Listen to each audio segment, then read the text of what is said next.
Y bien, ya lo veíamos en las notas precedentes durante la jornada. En la sesión número 289, el Pleno de la Asamblea Nacional resolvió sobre la objeción parcial que hiciera el Ejecutivo al proyecto de Código Monetario y Financiero. Básicamente, los parlamentarios con sus votos resolvieron allanarse parcialmente a varias de las objeciones y ratificarse en 3 textos inicialmente aprobados. Para comentar sobre lo que fue el debate durante la jornada, nos acompaña el asambleísta Moisés Tacle, asambleísta por el Partido Social Cristiano Madera de Guerrero. Asambleísta, buena tarde. Muy buenas tardes, muy gentil.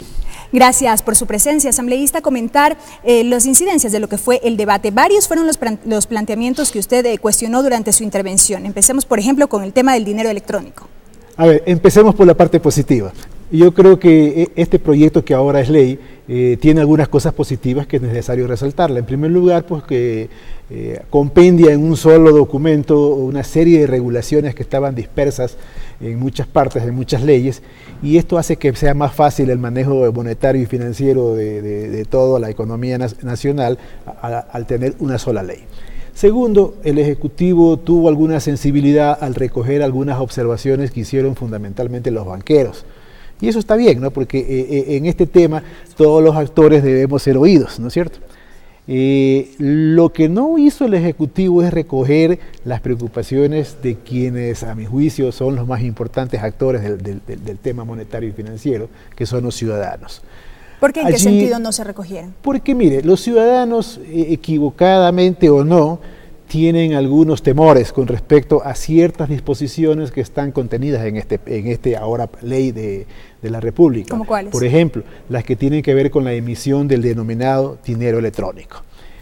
Mientras en la resolución del Banco Central de semanas atrás se señalaba claramente que el dinero electrónico siempre debe estar respaldado al 100% por el dinero físico, es decir, por dólares de los Estados Unidos, hubo tranquilidad. Todo el mundo quedó tranquilo. Fue un elemento que se calificó como positivo cuando fue incorporado en el documento. Incluso en alguna entrevista yo señalaba que ojalá, porque ya se anunciaba que se iba a discutir este proyecto de ley semanas después, yo decía ojalá que en la redacción del Código Orgánico Monetario Financiero se incluya esta redacción para que todo el mundo quede tranquilo, pero desgraciadamente no se lo incluyó y me extraña que no se lo haya hecho porque el propio Banco Central ya lo puso pues en una regulación para efectos de señalar de cómo iba a funcionar este nuevo mecanismo de pago que se denomina dinero electrónico. Entonces esa es una preocupación que sigue siendo válida y que, repito, no es Moisés Tacle el que le preocupa a muchos ciudadanos. Pero ¿no deja tranquilo el hecho de haber dejado claro que será respaldado con los activos líquidos del Banco Central? Dice que el Banco Central puede emitir, ¿no?, el dinero electrónico, y aquí también se hace uso de un verbo que en una economía dolarizada que no tiene moneda propia también resulta de dudosa aplicación, pero en todo caso, asumamos que todos entendemos qué es lo que esto quiere decir. El tema es que la redacción del artículo señala que debe estar respaldado por los activos líquidos del Banco Central. ¿Qué quiere decir esto? Los activos líquidos son activos que uno tiene que pueden ser rápidamente convertidos en dinero en efectivo. Por ejemplo, si usted tiene una joya y necesita dinero rápido, probablemente le sea fácil vender esa joya o en el último de los casos empeñar esa joya, ¿no? Entonces de esa manera usted obtiene rápidamente dinero. Pero si su activo es un solar, ¿no?, por dar un ejemplo, le va a ser mucho más complicado. Un solar no es un activo líquido porque es mucho más difícil venderlo en el momento que usted requiera el efectivo. Lo mismo ocurre con las instituciones, en este caso con el Banco Central. Los activos líquidos se deben entender por aquellos activos que son rápidamente, o que son dinero en efectivo, o que pueden rápidamente convertirse en dinero. Hasta ahí no hay ningún problema. El problema está en que usted no puede emitir dinero sino con el respaldo de lo que es propio del Banco Central. Y lo que es propio del Banco Central no son los activos, porque los activos contablemente es la suma del pasivo más el patrimonio. Lo correcto hubiera sido que se indique con el respaldo del patrimonio del Banco Central. Y con eso todos quedábamos tranquilos porque claramente se debía entender en ese caso de que el Banco Central podía hacer esa emisión con lo que es propio, ¿no? En todo caso, ese tema no fue sujeto del veto. No fue sujeto del veto y no se aceptó las observaciones que en su momento en el primer debate lo hicimos. El otro tema que nos sigue preocupando es con respecto a las políticas de crédito. Y yo he señalado, y al igual que otros legisladores, de que está bien que el gobierno nacional, a través de esta Junta de Regulación Económica y Financiera, que va a supervisar todo el sistema financiero del Ecuador, dicte políticas crediticias a fin de canalizar recursos de la banca, tanto pública como privada, a sectores económicos que sean prioritarios para el desarrollo nacional, ¿no? Que sean parte de la transformación de la matriz productiva. Y en eso estamos todos de acuerdo. Y también todos estamos de acuerdo en que se dicten políticas que permitan a grupos que tradicionalmente han sido marginados en la sociedad ecuatoriana de tener acceso al crédito, como por ejemplo los discapacitados, como por ejemplo personas de la tercera edad, como por ejemplo los inmigrantes, o por ejemplo los jóvenes emprendedores que salen de las universidades y que no son sujetos de crédito porque no tienen garantía que presentarle a un banco. Entonces, estamos de acuerdo en que se atienda a esos sectores. Pero debió haberse incluido dentro de las variables que deben considerarse a efectos de canalizar estos recursos a los distintos sectores, algo que es fundamental en el manejo financiero, que es el tema de los riesgos inherentes a cada actividad económica. Aquí se ha hablado mucho de los banqueros corruptos, ¿no? Y yo por lo menos no defiendo a ningún banquero corrupto, por el contrario, yo tengo serias críticas de cómo se ha manejado la banca en ciertos momentos en el Ecuador y cómo se han comportado ciertos banqueros. Pero hay un denominador común en todas las crisis bancarias que han habido en el Ecuador. Siempre se han producido por mal manejo, por violación de las leyes fundamentales del manejo financiero en el mundo. Usted no puede colocar dineros, ¿no?, en sectores de alto riesgo porque sabe de antemano que corre el riesgo de que no los pueda recuperar. Por eso es que se prohíben los famosos créditos vinculados, no porque sean parientes del accionista o del gerente de un banco, que eso también puede ser cuestionable, sino porque fundamentalmente al darle créditos a los parientes o a los amiguitos del gerente o de los accionistas de un banco, lo que se está haciendo es darle dinero, darle crédito, sin considerar los riesgos inherentes a las actividades económicas en las que supuestamente van a invertir esos dineros los beneficiarios de esos créditos. Por eso es malo y por eso es que quiebran los bancos. Recientemente han quebrado bancos, ¿no es cierto? Banco Territorial, hace pocos días el Banco Sudamericano y unas cuantas cooperativas de ahorro y crédito. ¿Por qué quiebran todas esas entidades financieras?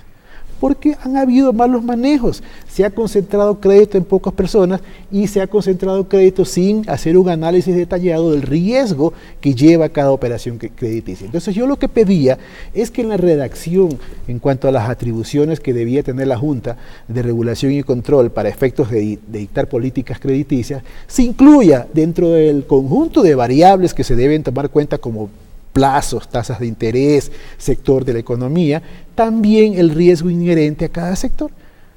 Desgraciadamente, déjeme decirle, aquí hay como un pánico escuchar la palabra riesgo, cuando realmente el riesgo es probablemente el factor que domina la vida de todos nosotros, ¿no? Ahora que ha topado el tema de la Junta de Regulación de Política Monetaria contemplado dentro del proyecto de Código Monetario y Financiero, hablemos de este punto en el cual los parlamentarios, ustedes, decidieron ratificarse en los textos inicialmente aprobados, en lo que tiene que ver con la conformación de este Consejo Consultivo y que no sea vía concurso público a través del Consejo de Participación Ciudadana.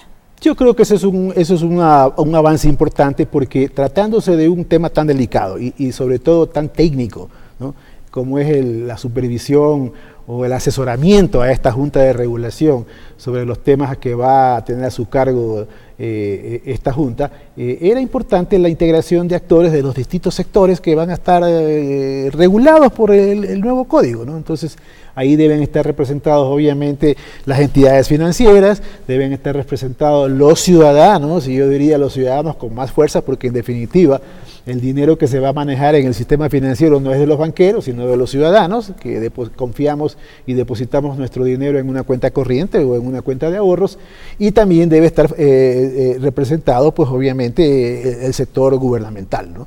Entonces yo creo que tal como se aprobó en el plenario y se ratificó hoy día, me parece que está bien, ¿no? Respecto de esta eliminación de la posibilidad que las entidades asociativas o solidarias cuenten con personería jurídica, este fue el planteamiento que hizo el Ejecutivo. Ustedes también resolvieron ratificarse.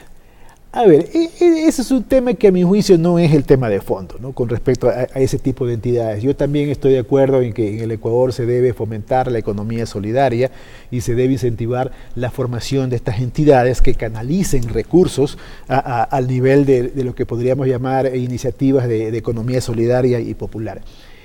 Lo que me preocupa y no se ha tocado adecuadamente en este código es que, desgraciadamente, yo veo que para cierto nivel de este tipo de asociaciones no se hace una supervisión rigurosa como la que se hace con los bancos. Y yo me temo que no cumplir con una supervisión mucho más celosa, mucho más rigurosa, mucho más cercana del funcionamiento de estas entidades en el día a día, pudieran ocurrir otros problemas en entidades de este tipo en el futuro. Entonces yo no quisiera que eso ocurra, obviamente, pero sí llamo la atención de que debería haber un control un poquito más estricto, igual que se hace con los bancos, para evitar problemas que pudieran ocasionar pérdidas a muchos ciudadanos, ¿no? Asambleísta, durante el debate, durante esta jornada, un tema que centró la discusión tuvo que ver con la incorporación del tema relacionado con los fondos complementarios previsionales y que sea la Superintendencia de Bancos la que controle precisamente estos fondos. A ver, ya en el texto que se aprobó en el plenario y que luego lo veta el presidente de la República, ya se incorpora como una atribución de la Junta de Regulación y Control el hecho de que se dicten políticas referentes a los fondos previsionales. Pero al utilizar la frase fondos previsionales y no ir más allá, se está refiriendo indudablemente a lo que la propia Constitución ya señala, que los fondos previsionales son aquellos que los maneja el Instituto de Seguridad Social y que proviene de los aportes que hacemos los empleados a esa institución, ¿no es cierto?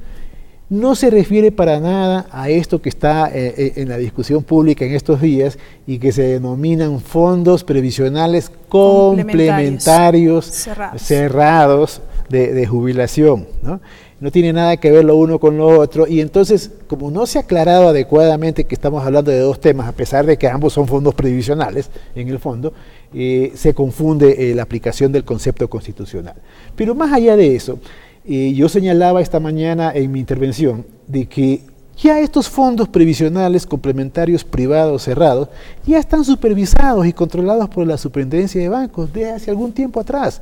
De hecho, hay una norma, concretamente la norma 504 de la Superintendencia de Bancos, en donde con lujo de detalle se establecen las reglas del juego de cómo deben funcionar, operar, cómo debe hacerse la supervisión y qué tipo de reportes diarios, semanales, mensuales, trimestrales, semestrales y anuales, y las auditorías que deben realizarse en estos fondos. De tal manera que era totalmente innecesario introducir esto que ya está establecido, y más vale lo que se da paso es a que eventualmente alguien demande la inconstitucionalidad de esta ley, porque se ha incorporado en un texto que no se pudo haber modificado, porque así lo dice la ley, algo que no estuvo incluido en el proyecto que aprobó el plenario antes de que se envíe para el conocimiento y aprobación del presidente de la República. Entonces se corre ese riesgo innecesariamente porque, repito, ya está establecido en la normativa de la Superintendencia de Bancos que este organismo es el órgano de control de estos fondos.